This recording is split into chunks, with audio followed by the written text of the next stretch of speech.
সবাইকে স্বাগতম জানাচ্ছি কলিস রেসিপিতে। আবারও চলে এলাম আরও একটি নতুন রেসিপি নিয়ে। আমার আজকের রেসিপি মোরগ মাসাল্লাম। খুব সহজেই সম্পূর্ণ ঘরোয়া উপকরণে আজকে এই মোরগ মাসাল্লামের রেসিপিটি তৈরি করে দেখাবো। আশা করছি সবার ভালো লাগবে। তাহলে চলুন দেখে নিই। রেসিপিটি তৈরির জন্য এখানে আমি 7-8টা কাজু বাদাম আর 7-8টা কাঠবাদাম নিয়েছি 1 টেবিল চামচ পোস্ত দানা, 1 টেবিল চামচ জয়ত্রী আর একটা জয়ফলের 3 ভাগের 2 ভাগ। এগুলো একসাথে পেস্ট করে একপাশে রেখে দিচ্ছি। আর এখানে আমি 1 কেজি 200 গ্রাম ওজনের একটি চিকেন নিয়েছি। আর চিকেনটাকে খুব ভালো করে পরিষ্কার করে নিয়েছি। পরিষ্কার করে ধুয়ে পানি ঝরিয়ে নিয়েছি। আর এভাবে করে একটু ছুরির সাহায্যে দাগ কেটে নিয়েছি। এতে করে মশলাটা ভেতরে খুব ভালোভাবে যাবে আর চিকেনটা খেতে টেস্টি হবে। এবারে আমি এই চিকেনটাকে একপাশে রাখছি। আর একটি মিক্সিং বোলের মধ্যে আমি প্রথমে নিয়ে নিচ্ছি 1.5 চা চামচ ধনিয়ার গুঁড়া, 1 চা চামচ লাল মরিচের গুঁড়া আর 1 চা চামচ জিরার গুঁড়া, স্বাদ অনুযায়ী লবণ। এবারে দিচ্ছি প্রথমে যে মশলাটা আমি তৈরি করে রেখেছিলাম বাদাম এবং জয়ফল জয়ত্রী পোস্ত দানার, সেটা পুরোটা দিয়ে দিলাম। এবারে দিচ্ছি 1.5 টেবিল চামচ আদা রসুন পেস্ট। এরপর দিচ্ছি 1/4 কাপ টক দই। আর টক দইটা আমি পানি ঝরিয়ে নিইনি, এমনিতেই দিয়েছি। আরও দিয়ে দিলাম 1/3 চা চামচ গরম মশলার গুঁড়া। আর এই গরম মশলাটা এখানে শাহি গরম মশলার গুঁড়াটা ব্যবহার করার চেষ্টা করবেন। দিয়ে দিলাম 2 চা চামচ রান্নার রেগুলার তেল আর 1 টেবিল চামচ সয়া সস। এবারে এই সমস্ত উপকরণ খুব ভালো করে মিক্সড করে নিতে হবে। ভালো করে মিক্সড করে নেওয়া হয়ে গেলে এবারে চিকেনটা দিয়ে দিচ্ছি। আর এখানে যেহেতু চিকেনটাকে আস্তই ব্যবহার করা হচ্ছে, মোরগ মাসাল্লাম তৈরিতে চিকেনটা আস্তই রাখা হয়। আর এভাবে করে একটু দাগ কেটে নিলে চিকেনের ভেতরে মশলাটা খুব ভালোভাবে ঢুকে যাবে আর চিকেনটাও খেতে টেস্টি হবে। চিকেনের গায়ে খুব ভালো করে মশলাটা লাগিয়ে নিতে হবে। আর কাটা অংশের ভেতরেও হাত দিয়ে মশলাটা লাগিয়ে দিয়েছি।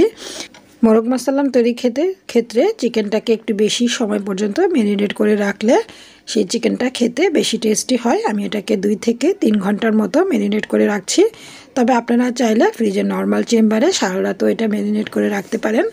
এবারে চলে যাচ্ছি রান্নায়। একটি প্যানে 1/4 কাপ রান্নার রেগুলার তেল দিয়ে দিলাম। আর তেলটা ভালোভাবে গরম হয়ে আসার পর চিকেনটাকে দিয়ে দিয়েছি। চিকেনটাকে দিয়ে এই চিকেনটাকে এবার ভেজে নেব উল্টে পাল্টে। আর মশলাটাও কিন্তু আমি দিয়ে দিচ্ছি চারপাশে। মশলাটা যে এক্সট্রা যে মশলাটা এখানে আছে চিকেনটা ম্যারিনেট করার পর, সেই মশলাটা পুরোটা চিকেনটা ভাজার সময় আমি দিয়ে দিচ্ছি। আপনারা চাইলে চিকেনটা ভাজার পরেও এখানে অ্যাড করতে পারেন। চিকেনটা ভাজার সময় দিলে মশলাটাও কিন্তু তেলের মধ্যে কষানো হয়ে যাবে আর চিকেনটাও ভাজা হবে। এতে করে মশলার কোনো কাঁচা স্মেল থাকবে না।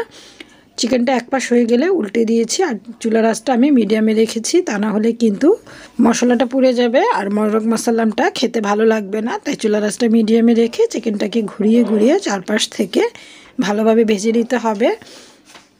আর মশলাটাও কিন্তু এর মধ্যে কষানো হয়ে যাবে।